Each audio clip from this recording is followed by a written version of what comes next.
Pemirsa, saat bulan Ramadan, busana muslim banyak dicari masyarakat. Lantas, bagaimana tren fashion pada tahun ini dan bagaimanakah memulai bisnis fashion muslim? Untuk membahasnya sudah bersama dengan kami, salah satu pelaku usaha bisnis fashion muslim, Mbak Fitri Aulia. Mbak Fitri, selamat pagi. Selamat pagi. Mbak Fitri, kalau kita cermati pada saat bulan Ramadan ini biasanya kan keuntungan dalam fashion busana gitu ya, khususnya untuk busana muslim ini meningkat. Mungkin dari Mbak Fitri bisa cerita sejauh ini selama bulan Ramadan ini sudah berapa menguntungkan sih kalau buat pelaku bisnis di sektor ini? Oke, jadi sebenarnya memang ada perbedaan yang signifikan di antara yang jualan hari biasa dengan yang Ramadan gitu ya. Kalau dari sekarang udah minggu ketiga itu kalau koleksi saya yang khusus Ramadan itu sebenarnya udah sekitar 90% tuh sudah terjual. 90%? 90% Ya? udah kejual. Sedangkan Mbak Fitri ini nggak jualan pada saat Lebaran aja kan? Iya, iya. Oke, nah itu pada saat mendapatkan 90% itu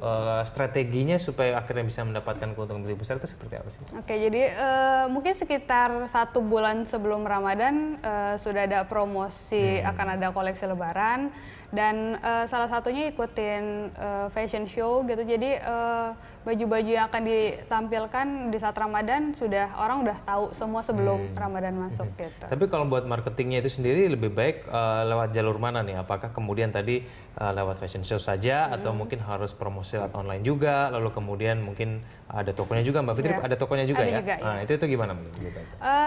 Kalau Yang sekarang sebenarnya gitu ya? paling efektif sebenarnya masih lewat sosial media sih ya.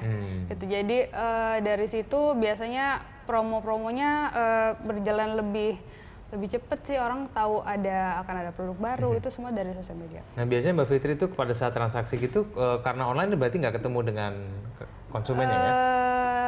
Ya kan, tapi aku ada 2 toko, di 2 toko itu sering kali sih ketemu juga gitu. Nah Mbak Fitri kan biasanya kalau bisnis fashion online ini kan kelemahannya ya begitu ya, orang kalau beli baju kan harusnya melihat bahkan dipakai gitu ya untuk bisa pas. Nah ini kalau bisnis busana muslim seperti itu juga nggak? Ini ada kesulitan seperti itu nggak?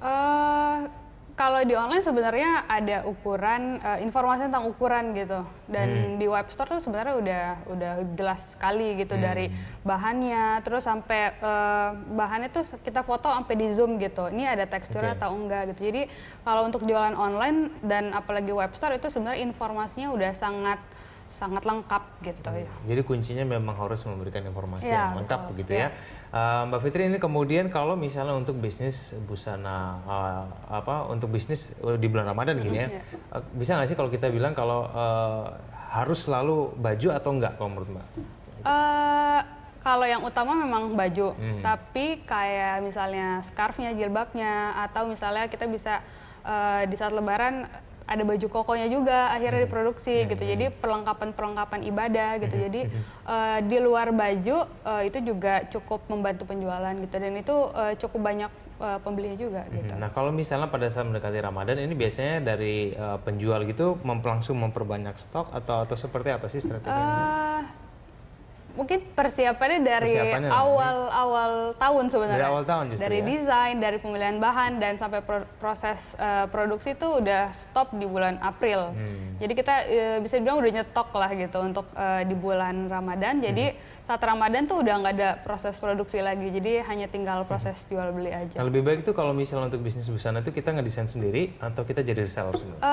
Tergantung kemampuan orang-orang itu sih gitu. Jadi kalau memang yang kuatnya untuk di bagian produksi, bagusnya memang mendesain sendiri. Tapi kalau misalnya kayaknya aduh kalau ngedesain nyari bahan tuh susah, kayak saya marketing ini aja deh gitu. Itu bisa jadi reseller atau beli di yang lebih gede lagi. Kalau gitu. Mbak Fitri prefer yang mana nih?